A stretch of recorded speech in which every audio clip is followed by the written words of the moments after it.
আসসালামু আলাইকুম রহমতুল্লাহি বারাকাতুহ। বিসমিল্লাহ আসসালাতু আসসালামু আলা রাসূলিল্লাহ। আলহামদুলিল্লাহ।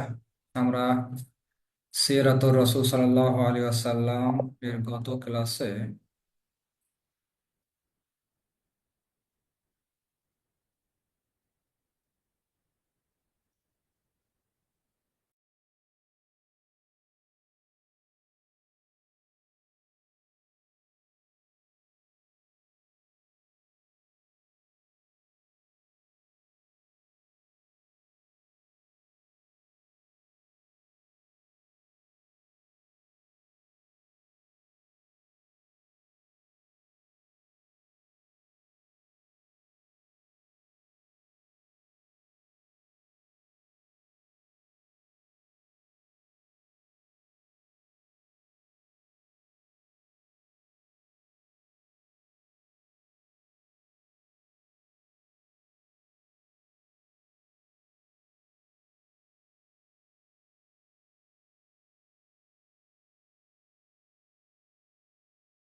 আলহামদুলিল্লাহ আমরা সিরাতুর রাসূল সাল্লাল্লাহু আলাইহি ওয়াসাল্লাম এর গত ক্লাসে যে বিষয়গুলি আমরা পড়েছি, রাসূল সাল্লাল্লাহু আলাইহি ওয়াসাল্লামের মাক্কী জীবন তথা শৈশব থেকে নবুয়ত পর্যন্ত আমরা সংক্ষেপে যে আলোচনা করেছিলাম, এই শিরোনামের আলোকে আমরা কিছু বিষয় আলোচনা করেছি, যেমন রাসূল সাল্লাল্লাহু আলাইহি ওয়াসাল্লামের বংশ পরিচয়, তার জন্ম ও মৃত্যু, রাসূল সাল্লাল্লাহু আলাইহি সাল্লামের বাবার মৃত্যু, রাসূল সাল্লাল্লাহু আলাইহি সাল্লামের যে বংশ হাশেমি বংশ, তার দাদা আব্দুল মুত্তালিবের সংক্ষিপ্ত পরিচয়, চাচা আবু তালিবের সংক্ষিপ্ত পরিচয়, এরপর শিশু মোহাম্মদ সাল্লাল্লাহু আলাইহি সাল্লামের খাতনা এবং তার নামকরণ, রাসূল সাল্লাল্লাহু আলাইহি সাল্লামের বিভিন্ন বৈশিষ্ট্যগত এবং পরিচয়গত কিছু নাম, রাসূল সাল্লাল্লাহু আলাইহি সাল্লাম কিভাবে লালিত পালিত হলেন তার মায়ের কোলে, তারপর হালিমা সাদিয়ার ঘরে, এরপর রাসূল সাল্লাল্লাহু আলাইহি সাল্লামের যে সিনা চাক যেটা বক্ষ বিধান হয়েছিল সে বিষয়ে আমরা আলোচনা করেছি। এরপর রাসূল সাল্লাল্লাহু আলাইহি সাল্লামের মা মক্কা থেকে মদিনায় আসলেন এবং সেখানে মৃত্যুবরণ করলেন মক্কা মদিনার মাঝপথে আবওয়া নামক জায়গায়। রাসূল সাল্লাল্লাহু আলাইহি সাল্লাম তার দাদার ঘরে লালিত পালিত হন এবং অল্প দিন পরেই দাদা মৃত্যুবরণ করে এবং রাসূল সাল্লাল্লাহু আলাইহি ওয়াসাল্লাম তার চাচা আবু তালিবের ঘরে লালিত পালিত হন, বড় হন। এই বিষয়গুলি আমরা গত ক্লাসে আলোচনা করেছিলাম। এই ধারাবাহিকতা আজকেও আমরা যে বিষয়গুলো আলোচনা করব ইনশাআল্লাহ। এরপর থেকে রাসূল সাল্লাল্লাহু আলাইহি সাল্লামের নিষ্পাপত্ব এবং রাসূল সাল্লাল্লাহু আলাইহি সাল্লামের কিশোর বয়স, তার বেড়ে ওঠা এবং আনুষঙ্গিক আরো কিছু বিষয় নিয়ে আমরা আলোচনা করব আজকের এই ক্লাসে বিইজনিল্লাহ।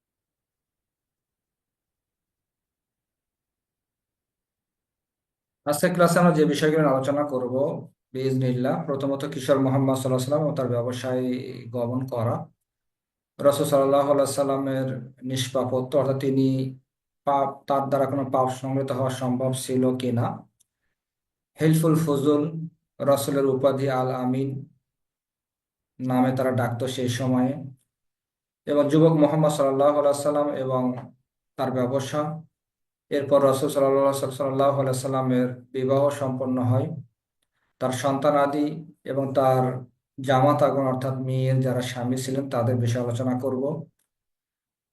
এরপর রাসূল সাল্লাল্লাহু আলাইহি সাল্লামের কাবা গৃহ নির্মাণ এবং মুহাম্মদ সাল্লাল্লাহু আলাইহি সাল্লামের যে মধ্যস্থতা হয়েছিল হাজারে আসওয়াদকে স্থাপন করা বিষয়ে, কাবা ঘরের সংক্ষিপ্ত পরিচয়, রাসূল সাল্লাল্লাহু আলাইহি সাল্লামের নবুয়ত লাভ এবং শেষ নবী মুহাম্মদ সাল্লাল্লাহু আলাইহি ওয়াসাল্লাম, এই বিষয়গুলি নিয়ে আজকে ক্লাসে আমরা আলোচনা করব বিইজনিল্লাহ।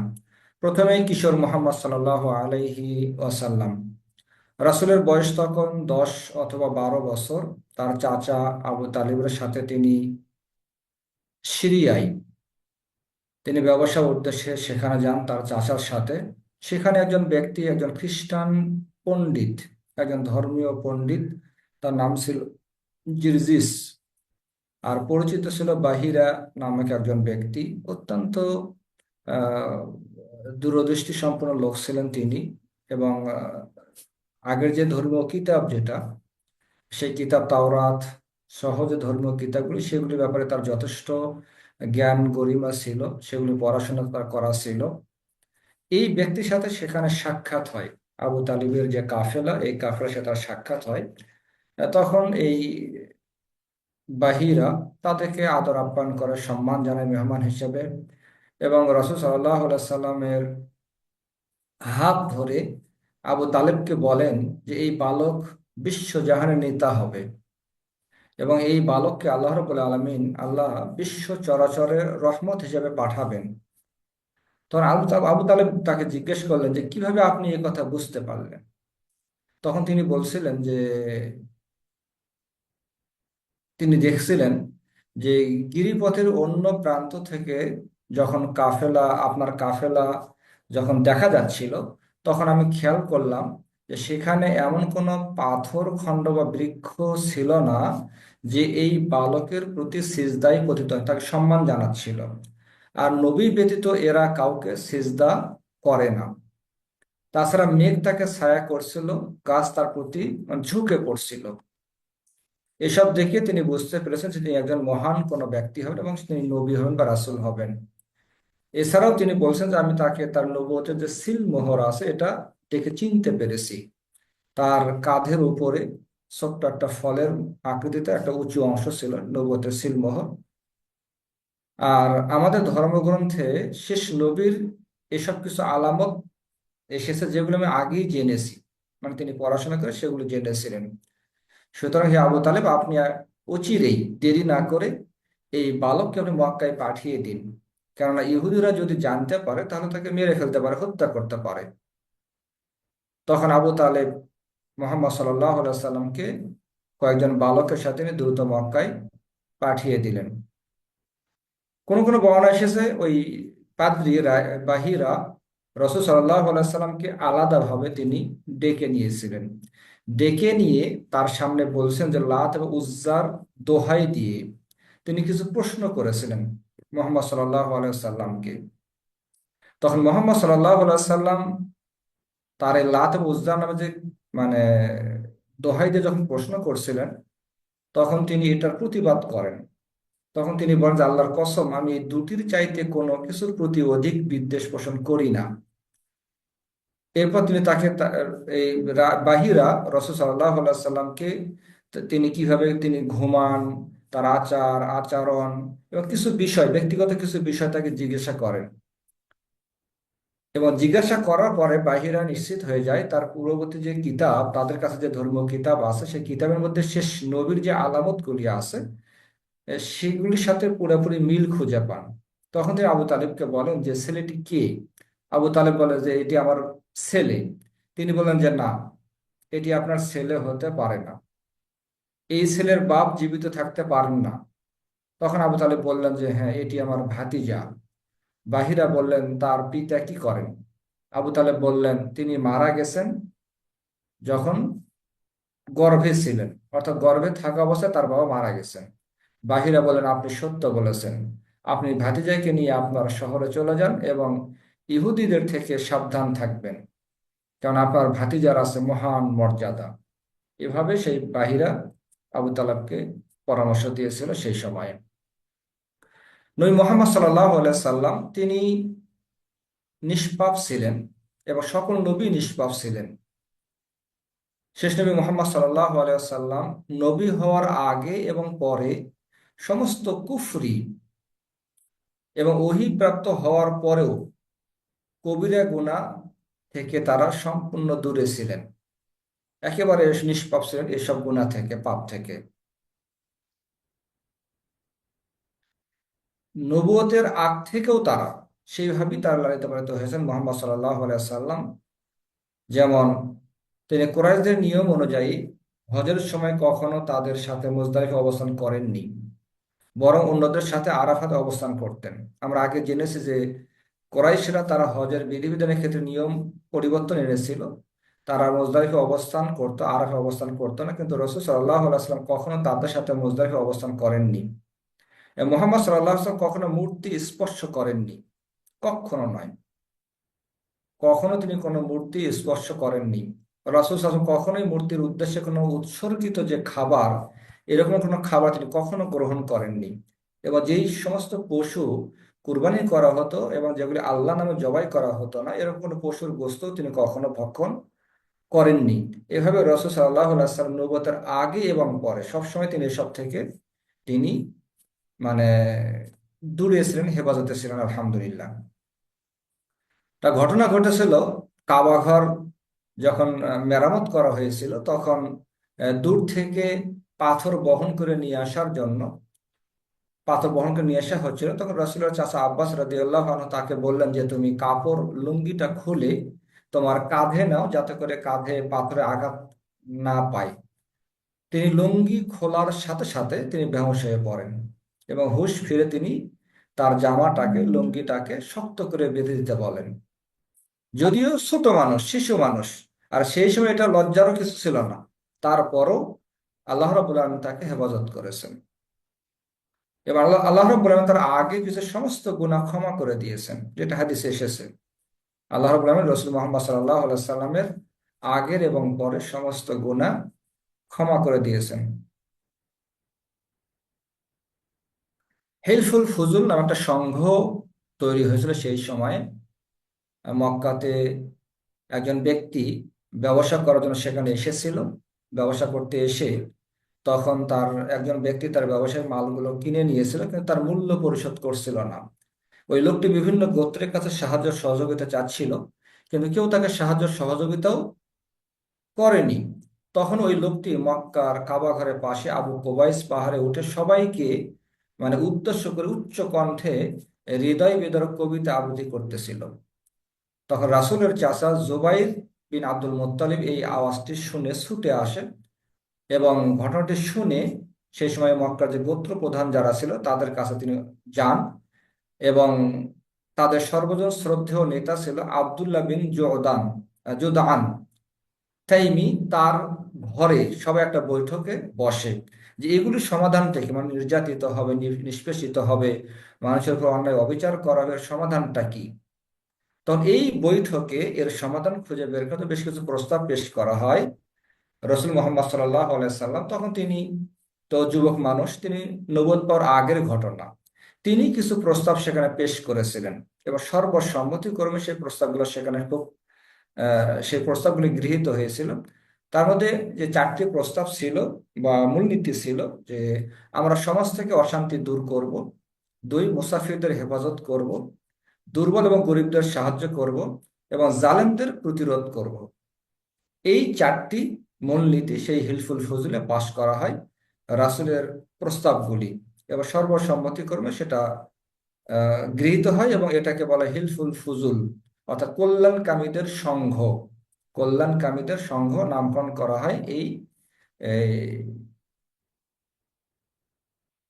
সংঘটাকে, যেটা সমাজের অন্যায় অবিচার এর প্রতিবাদ করবে, মানুষের হক আদায়ে ভূমিকা পালন করবে। এই হিলফুল ফজলে গুরুত্ব সম্পর্কে রাসূল সাল্লাল্লাহু আলাইহি ওয়াসাল্লাম নিজেই বলেছেন যে আমি আমার চাচাদের সাথে হিলফুল ফজলে অংশগ্রহণ করি যখন আমি বালক ছিলাম। তখন তার বয়স, বালক বলতে ওইরকম একেবারে ছোটও নয়, মোটামুটি তিনি বড় হয়েছেন। অতএব আমি মূল্যবান লাল উটের বিনিময়েও এই চুক্তি ভঙ্গ করতে রাজি নই। অর্থাৎ হিলফুল ফজল নামে যে একটা সংঘ গড়ে উঠেছিল, এর প্রমাণস্বরূপ এই হাদিসটিকে পেশ করা হয়। যে হিলফুল ফুজুর সংগঠিত হয়েছিল। রাসূল সাল্লাল্লাহু আলাইহি সাল্লাম কে আলামিন বলে ডাকা হতো সেই সময়ে। সবাই তাকে খুব ভালোবাসতো, স্নেহ করতো, এবং সবার কাছে তিনি ছিলেন আমানতদার। কখনো মিথ্যা বলতেন না, সত্য ছাড়া বলতেন না, এবং কেউ কোনো আমানত রাখলে সেটা যথাযথ তিনি আদায় করতেন, ফেরত দিতেন আহ, ঠিক যেভাবে আদায় করা দরকার। এই জন্য সবাই তাকে আল আমিন বলে ডাকতো, স্নেহ করে, শ্রদ্ধা করে রসুল মোহাম্মদ সাল্লাহ আলাইহি ওয়াসাল্লামকে। রসুল সাল্লাল্লাহু আলাইহি ওয়াসাল্লাম যুবক বয়সে পরিণত হন এবং তিনি ব্যবসায় গমন করেন। তখন তার বয়স 25 বছর।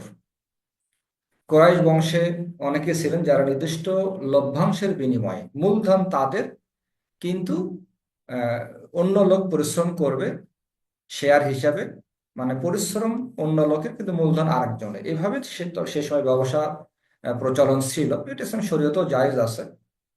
তো রাসূল সাল্লাল্লাহু আলাইহি সাল্লাম, কুরাইশ বংশে এরকম ব্যবসা রীতি বা নিয়ম চালু ছিল। নিজেরা সরাসরি ব্যবসা সফরে যেত না, অন্যকে পাঠিয়ে দিত। এবং যেহেতু অন্যদেরকে মূলধন দিয়ে পাঠিয়ে দিত, তারা আমানতদার লোককে খুঁজে বেড়াতো, যে আমানতদার লোক পেলে তাকে মাল দিত ব্যবসা করার জন্য। তেমন একজন ছিলেন বিদেশি মহিলা খাদিজা বিনতে খুয়াইলিদ। তিনি এরকম ভাবে ব্যবসা করতেন। রাসূল সাল্লাল্লাহু আলাইহি সাল্লামের যে সততা এবং আমানতদারিতার কথা শুনে তিনি তার কাছে আহ, প্রস্তাব দেন তার সাথে ব্যবসা করার জন্য, এবং এমনকি তুলনামূলক অন্যদেরকে যে লভ্যাংশ দিবেন, রাসূলকে তার চাইতে বেশি লভ্যাংশ দেওয়ার জন্য তিনি প্রস্তাব করেন। রাসূল সাল্লাল্লাহু আলাইহি সাল্লাম তার চাচার সাথে পরামর্শ করবেন, তিনি রাজি হয়ে যান। এবং খাদিজার যে গোলাম ছিল তার নাম ছিল মাইসারা, এই মাইসারাকে সাথে নিয়ে তিনি প্রথম ব্যবসায়িক সফরে সিরিয়ায় যান, এবং ব্যবসা শেষ করে তিনি মক্কায় ফিরে আসেন, এবং বিপুল পরিমাণ তিনি লাভবান হন। মূলধন সহ হিসাব নিকাশ একেবারে যথাযথ আমানতদারিতার সাথে যখন খাদিজাকে বুঝিয়ে দেন, খাদিজা অত্যন্ত খুশি হন, এবং এর আগে তিনি মানে কারো কাছ থেকে এতটা লাভবান তিনি হননি। মানে এত সুন্দর ওই ব্যবসা লাভ হয়েছিল, এবং আমানতদারিতার সাথে তিনি সবকিছু বুঝে পেয়েছিলেন। এই যে রসুলের আমানতদারিতা এবং ব্যবসায় তার সফলতা, এবং খাদিজা লাভবান হলেন, এটা দেখে খাদিজা অত্যন্ত খুশি হন। এবং গোলাম যে মাইসারা ছিল, খাদিজার যে গোলাম ছিল, যিনি রাসূলের সাথে ছিলেন, তার কাছ থেকেও রাসূলের যে চারিত্রিক মাধুর্যতা, তার সত্যবাদিতা, তার আমানতদারিতা, এবং তার যে দূরদর্শী চিন্তা চেতনা, মহৎ চিন্তা চেতনা ইত্যাদি বিষয়গুলো মাইসারার কাছ থেকে শুনে খাদিজা আসলে রাসূলের প্রতি শ্রদ্ধাশীল হয়ে পড়েন। এবং খাদিজার ইতিপূর্বে পরপর দুইজন স্বামী মৃত্যুবরণ করে। মৃত্যুবরণ করার পরে মক্কার অনেক নেতৃস্থানীয় অনেক বড় বড় ব্যক্তি তাকে বিবাহের প্রস্তাব করেছিলেন, কিন্তু তিনি কোনো প্রস্তাব গ্রহণ করেননি। এবার তিনি নিজেই নবী মুহাম্মদ সাল্লাল্লাহু আলাইহি সাল্লামের এই তার যে তাকে দেখে তিনি বুঝতে পেরেছেন যে কোনো সাধারণ কোনো মানে মানুষ নন, মহান কোনো ব্যক্তি হবেন। তিনি নিজেই তার বান্ধবী নাফিসার মাধ্যমে বিয়ের প্রস্তাব পাঠালেন রাসূল সাল্লাল্লাহু আলাইহি সাল্লামের কাছে। তখন উভয়ের পক্ষের যারা মুরব্বী যারা ছিলেন, যারা দায়িত্ববান অভিভাবক ছিলেন, তাদের সম্মতিক্রমে আহ, ব্যবসা থেকে ফিরে আসা মাত্র 2 মাসের মধ্যেই সবার উপস্থিতিতে একদম সামাজিকভাবে অত্যন্ত ধুমধামের সাথে তাদের বিবাহ সম্পন্ন হয়। রাসূল সাল্লাল্লাহু আলাইহি সাল্লাম বিবাহের মোহরানা স্বরূপ 20টি উট দান মানে দিয়েছেন খাদিজা রাদিয়াল্লাহু আনহাকে। আর খাদিজা রাদিয়াল্লাহু আনহা ছিলেন সেই সময় মক্কার একজন শ্রেষ্ঠ ধনী এবং সম্ভ্রান্ত মহিলা, এবং তিনিও ছিলেন অত্যন্ত চরিত্রবান। এই জন্য তাকে আত-তাহেরা বলা হয়েছে, তাকে পবিত্রা নারী বলা হয়েছে খাদিজা রাদিয়াল্লাহু আনহাকে। বিবাহের সময় তাদের বয়স কত ছিল এটা নিয়ে বেশ ইখতিলাফ দেখা যায়। খুব প্রসিদ্ধ মত যে খাদিজার বয়স ছিল 40 বছর, রাসূলের বয়স ছিল 25 বছর। কোন কোন বর্ণনায় বিভিন্ন রকম বর্ণনা আসছে যে খাদিজার বয়স ছিল 28 বছর, 37 বছর, 40 বছর, 30 বছর, বিভিন্ন রকম বর্ণনা আসছে বয়সের তারতম্য নিয়ে। আল্লাহ ভালো জানেন। তো সবচেয়ে বেশি প্রসিদ্ধ এই মতটি যে রাসূলের বয়স ছিল 25 বছর আর খাদিজার বয়স ছিল 40 বছর রাদিয়াল্লাহু আনহা। আর তাদের দাম্পত্য জীবন স্থায়ী হয়েছিল 25 বছর। একসাথে তারা ছিলেন দাম্পত্য জীবন, এবং খাদিজা রাদিয়াল্লাহু আনহা মৃত্যুবরণ করেন তখন তার বয়স ছিল 65 বছর।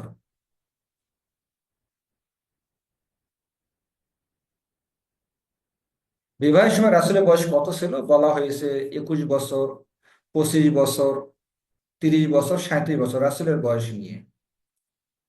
আর খাদিজার বয়স বলা হয়েছে 25 বছর, 28 বছর, 35 বছর, 40 বছর, 45 বছর, বিভিন্ন রকম বর্ণনা এসেছে। আল্লাহ ভালো জানেন। রাসূলের সন্তান সন্ততি, রাসূল সাল্লাল্লাহু আলাইহি সাল্লামের মোট 7 জন সন্তান ছিল। তার মধ্যে 6 জন সন্তান ছিল খাদিজার গর্ভে, 2 জন ছেলে এবং 4 জন মেয়ে। 2 জন ছেলে কাসেম এবং আব্দুল্লাহ। আর কাসেম ছিল সবার বড়, এই জন্য রাসূলের উপনাম ছিল আবুল কাসেম। কাসেমের বাবা কুনিয়া বা উপনাম ছিল। আর আব্দুল্লাহ ছিল ছোট, তার লকব ছিল তাইয়িব বা তাহের, তার উপাধি ছিল, আব্দুল্লাহকে ডাকা হতো। আর 4 মেয়ে, জাইনাব, রোকাইয়া, উম্মে কুলসুম, ফাতেমা, এই 4টা মেয়ে।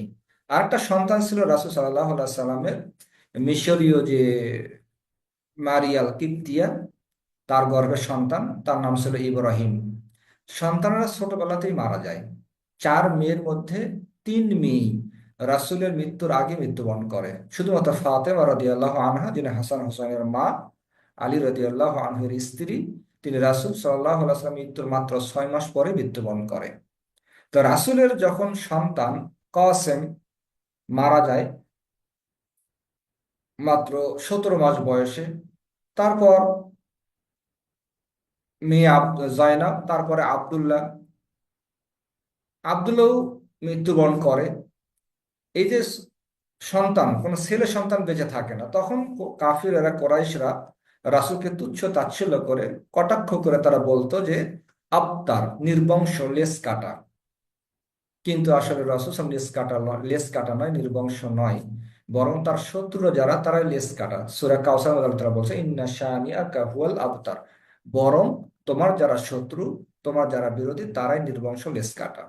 মূলত নবীগণ, রাসূলগণ বেঁচে থাকেন তাদের উম্মতের মাধ্যমে। দেখো, রাসূল সাল্লাল্লাহু আলাইহি ওয়াসাল্লাম কোনো পুত্র সন্তান, কোনো সিলসিলা বংশের ধারাবাহিকতা নেই, কিন্তু রাসূল সাল্লাল্লাহু আলাইহি ওয়াসাল্লাম কিয়ামত পর্যন্ত তার উম্মতের মধ্যে তিনি বেঁচে আছেন। তার উম্মতরা তাকে স্মরণ করেন, তাকে ভালোবাসেন, শ্রদ্ধা করেন, তারপর দরুদ পাঠ করেন, তার রীতিনীতি আদর্শকে মেনে চলেন। কিন্তু যারা শত্রু ছিল তারা কোথায়? তারাই হারিয়ে গেছে। কিন্তু তারা রসুলকে বলতো নির্বংশ। কিন্তু রসুল সাল্লাল্লাহু আলাইহি ওয়াসাল্লাম আসলে নির্বংশ নন, বরং তিনি সবার উম্মতের মধ্যে তিনি আছেন।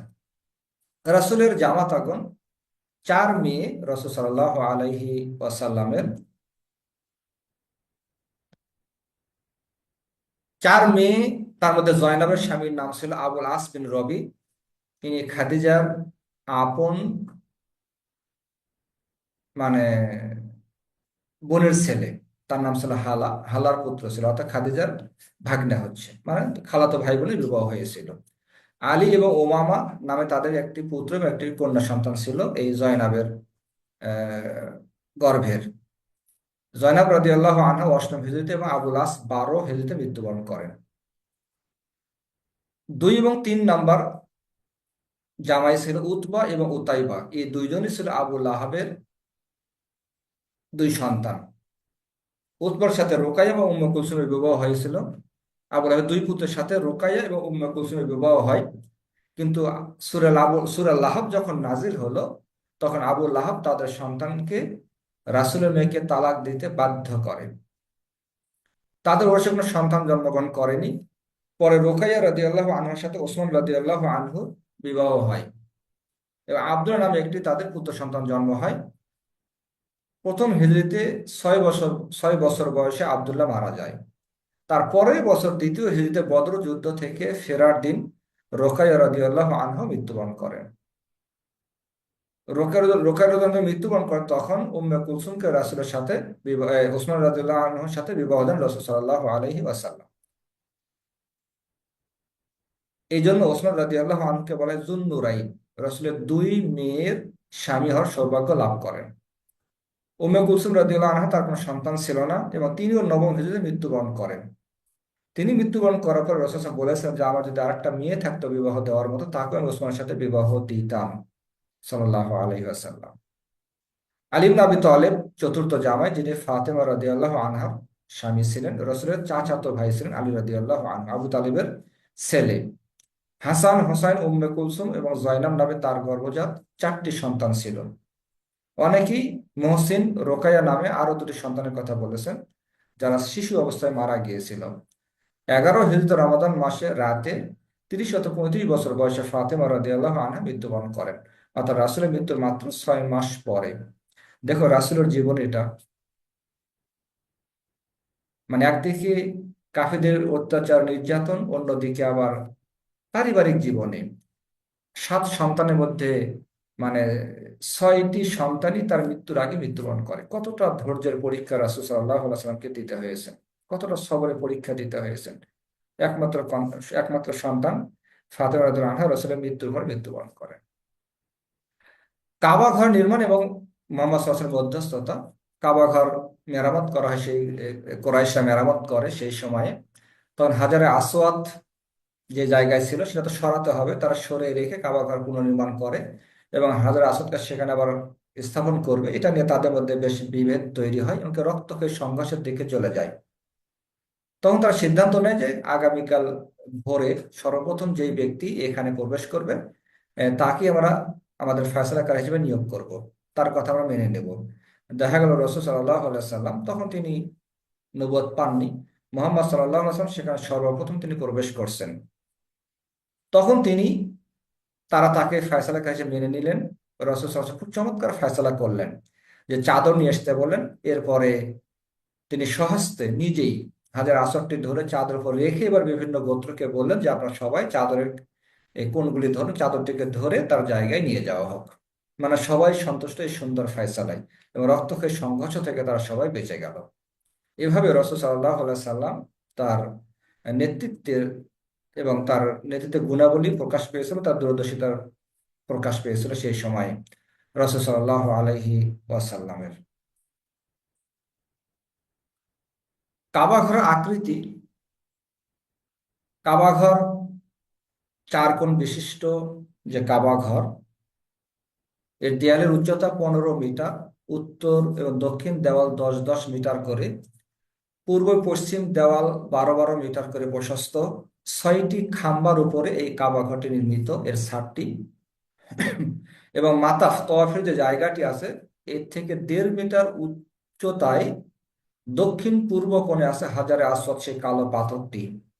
দক্ষিণ পশ্চিম কোণটিকে বলা হয় রুকনে ইয়ামানি, অর্থাৎ হাজারে আসওয়াদের আগের যে কোণটি সেটা।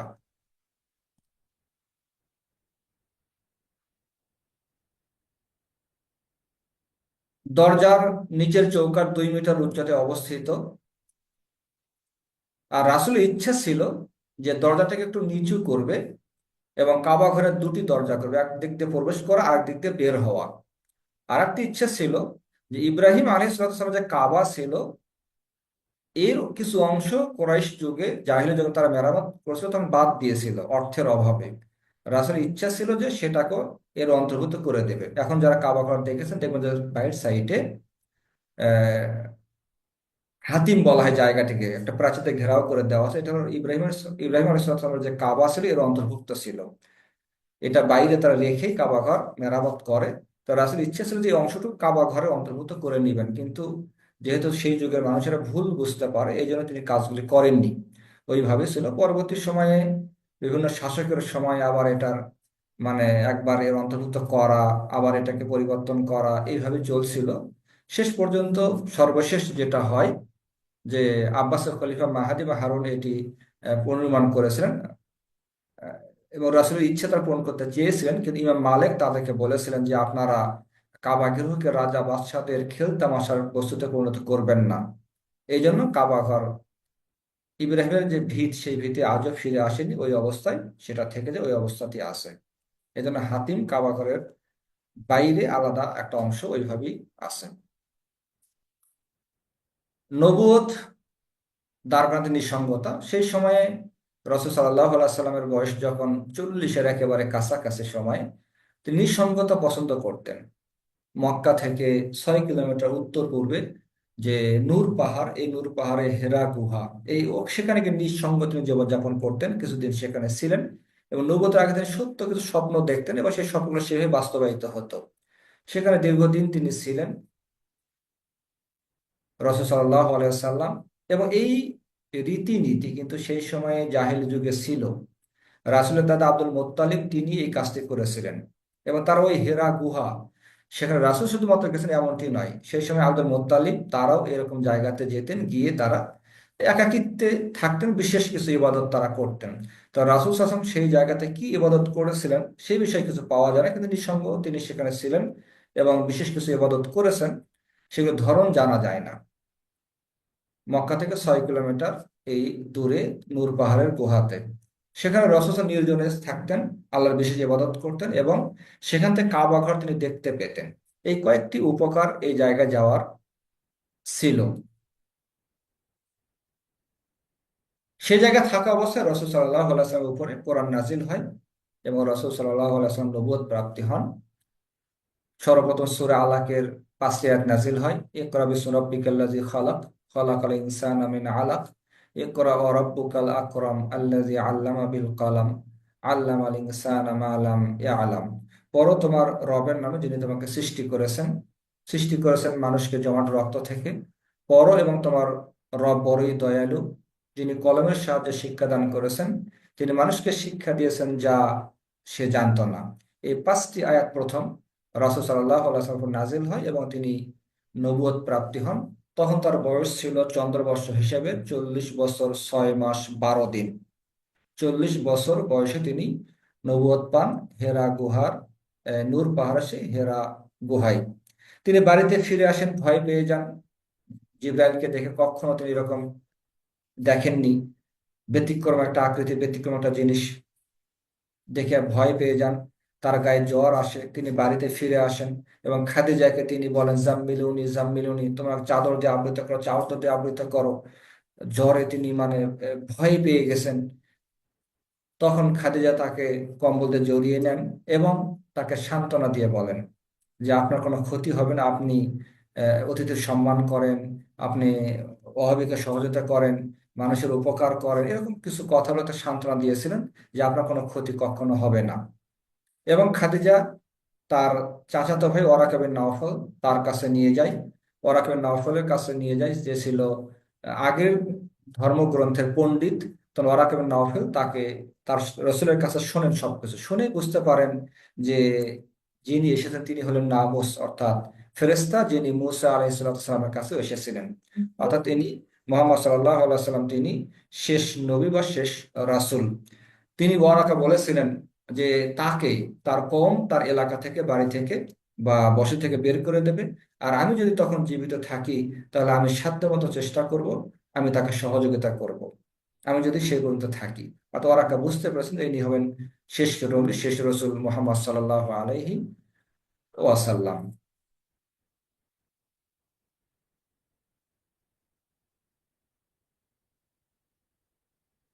কিছুদিন ওহি বিরতি ছিল রাসূলের উপরে।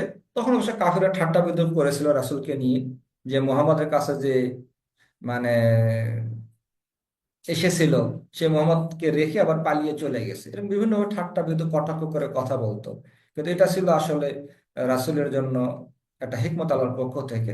তারপরে কিছুদিন পরই আবার তারপরে ওহী নাযিল শুরু হয়ে গেল, আবার তাকে দাওয়াত দেওয়ার নির্দেশ মর্মে। সূরা মুদ্দাসসির নাযিল হল আল্লাহ রাসূলের উপরে, ইয়া আইয়ুহাল মুদ্দাসসির কুম ফাআনজির ওয়া রাব্বিকা ফাকাব্বির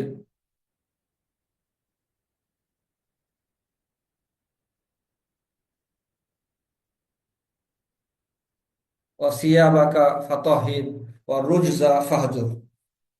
এভাবে আয়াত নাজিল হলো সূরা মুদ্দাসসিরের কিছুদিন বিরতি থাকার পরে 5টি আয়াত নাজিল হলো। হে চাদর আবৃত, উঠো, মানুষকে আল্লাহর ভয় দেখাও, তোমার প্রভুর মাহাত্ম্য ঘোষণা করো, তোমার পোশাক পবিত্র রাখো, অপবিত্রতা পরিহার করো। এই আয়াতগুলি আবার কিছুদিন বিরতি থাকার পর আল্লাহ রসূল সাল্লাল্লাহু আলাইহি ওয়াসাল্লামের উপরে নাজিল হলো, সাল্লাল্লাহু আলাইহি ওয়াসাল্লাম।